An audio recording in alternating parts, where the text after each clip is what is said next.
কেউ কেউ বলছে ইসলামের জন্য একটা আলাদা বাক্স বসায় দাও। তা আমরা ইসলাম থেকে কি খারিজ হয়ে গেলাম নাকি ভাই সাহেব? আপনারা কি খারিজ হয়ে গেছেন? ইসলামের জন্য বাক্স নয়, ওটা রাজনীতির বাক্স। ইসলাম নিয়ে যেন কেউ আমরা বিভক্তিকর বিভ্রান্তিকর রাজনীতি না করি।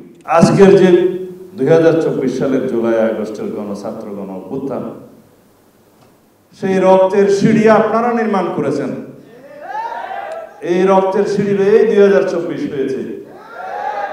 2013 সালে এই শাহবাগেই তো নাস্তিক্যবাদীদের মুরতাদিদের একটা আস্ফালন দেখেছি আমরা। যে কোনো আন্দোলনকে আমরা স্বাগত জানাই, কিন্তু এই আন্দোলনকে না। এটা বিদেশের পরিচালিত একটা প্রযোজিত নাটক হয়েছে।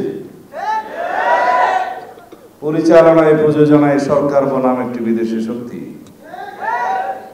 তারা এটাকে দ্বিতীয় মুক্তিযুদ্ধ নাম দিয়েছিল। সেই মুক্তিযোদ্ধাদের বয়ান তো আপনারা শুনেছেন। রাসূলুল্লাহ সাল্লাল্লাহু আলাইহি ওয়াসাল্লামের বিরুদ্ধে কিরকম শেকায়েত করে রচনা লিখেছে, পত্রিকায় প্রকাশ করেছে। তাদেরকে বীর মুক্তিযোদ্ধা দ্বিতীয় প্রজন্মের বলে সরকার আবার দেখতে গেছে। এই অবস্থা বাংলাদেশে আমরা দেখেছি। তার বিরুদ্ধে একমাত্র হেফাজতে ইসলাম বাংলাদেশে রুখে দাঁড়িয়েছে অত্যন্ত শান্তি। তখনও আমি জেলখানায় আরেকবার নিয়ে গেছি। ওখান থেকে দেখলাম শাপলা চত্বরের নৃশংস হত্যাকাণ্ড। পৃথিবীর বুকে যে হত্যাকাণ্ড অন্য কোনো কিছুর সাথে তুলনা করা যায় না। আজকের যে 2024 সালের জুলাই আগস্টের ছাত্র গণ অভ্যুত্থান, সেই রক্তের সিঁড়ি আপনারা নির্মাণ করেছেন। এই রক্তের সিঁড়ি বেয়ে 2024 হয়েছে। দীর্ঘ 16 বছরের আন্দোলন সংগ্রামে বাংলাদেশের সকল রাজনৈতিক দল, বিএনপি সহ যারা ফ্যাসিবাদ বিরোধী গণতান্ত্রিক আন্দোলন করেছে, গুম খুন হত্যাকাণ্ডের শিকার হয়েছে, অসংখ্য হামলা মামলার শিকার হয়েছে, তাদের প্রত্যেকেই এই সিঁড়ি নির্মাণ করেছে ক্রমান্বয়ে। তার ফলশ্রুতিতে 2024-এর ছাত্র গণ অভ্যুত্থান হয়েছে। একদিনে হয় না। সকল শহীদের রুহের মাগফিরাত কামনা করি।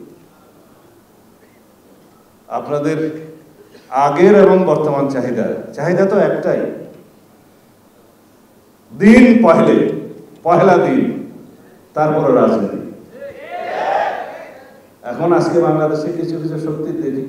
এলএমই সার্টিফাইড বিশ্বসেরা কপারে তৈরি ওয়ালটন কেবলস, যা আপনার স্থাপনাকে রাখবে সব সময় নিরাপদ। পহেলা রাজনীতি বাদ মে দিন, আপনারা নিশ্চয়ই খেয়াল করবেন। আমি কারো শিকায়ত করব না। এখানে হেফাজতে ইসলামের সম্মানিত মহাসচিব জনাব শাহজাদুর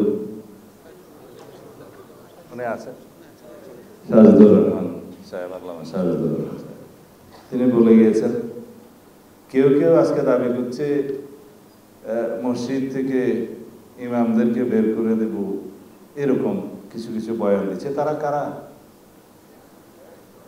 আমার জানা মতে কওমি আলেমদের দ্বারাই বাংলাদেশের অধিকাংশ মসজিদের ইমামতি চলে। 98% আপনাদের হিসাব মতে। তাদেরকে বের করে দেবেন? এই বয়ান কেন দিচ্ছেন? বিভক্তি চাচ্ছেন? সেই জন্যই তো বলা হয়, আমাদের বড় হুজুর আল্লামা বারামুল্লাহ সাহেব বলে গিয়েছেন যে 73 ফিরকা আছে, তার মধ্যে একটা ফিরকা শুধু ইসলামের উপরে বহাল আছে। তো সেই জন্য আরেকটা কাহাওয়াত বলে যে এই যে আমাদের মধ্যে যত বিভক্তি, যে মুসলমানকে हर फिरके ने एक दूसरे को काफिर कहा, वही एक काफिर ही है जो उसने हम सबको मुसलमान कहा। কারণ ওদের সাথে যখন আপনারা যুদ্ধ করবেন, তখন ওরা সবাই আমাদেরকে মুসলমান হিসেবেই ট্রিট করবে এবং আমাদেরকে ওই রকম সাজিশের মধ্যে ফেলবে। এখন আমরা আছি কে হাত কিভাবে বাঁধলো, কে উজু কিভাবে করলো, এগুলো নিয়ে বাহাস করতে। যার হাত নাই তারও তো নামাজ হয়। এগুলো আমরা যদি না ছাড়ি, যারা বাংলাদেশে বলে 90 থেকে 92% মুসলমানের দেশ, তাহলে আমাদের মধ্যে এত বিভক্তি কেন? আমাদেরকে বিভক্ত রাখতে পারলে কাদের লাভ, সেটা আমাদের বুঝতে হবে। আমরা বিভক্ত ছিলাম বলেই তো আমাদের উপরে রাতের বেলায় বাতি নিভিয়ে পানি নিভিয়ে হাজার হাজার লক্ষ লক্ষ গুলি বর্ষণ করতে পেরেছে, যেহেতু আমরা বিভক্ত ছিলাম। তা আপনারা কি এখনো বিভক্ত থাকবেন? রাজনীতির স্বার্থে আপনারা বিভক্ত থাকবেন? আমরা চাই বাংলাদেশের সকল মুসলমান ঐক্যবদ্ধ থাকুক এবং ইসলাম নিয়ে যেন কেউ আমরা বিভক্তিকর বিভ্রান্তিকর রাজনীতি না করি। কেউ কেউ বলছে ইসলামের জন্য একটা আলাদা বাক্স বসায় দেবো, তা আমরা ইসলাম থেকে কি খারিজ হয়ে গেলাম নাকি ভাই সাহেব? আপনারা কি খারিজ হয়ে গেছেন? ইসলামের জন্য বাক্স নয়, ওটা রাজনীতির বাক্স। রাজনীতি দিয়ে ইসলামের শক্তিকে বিভক্ত করা ঠিক নয়।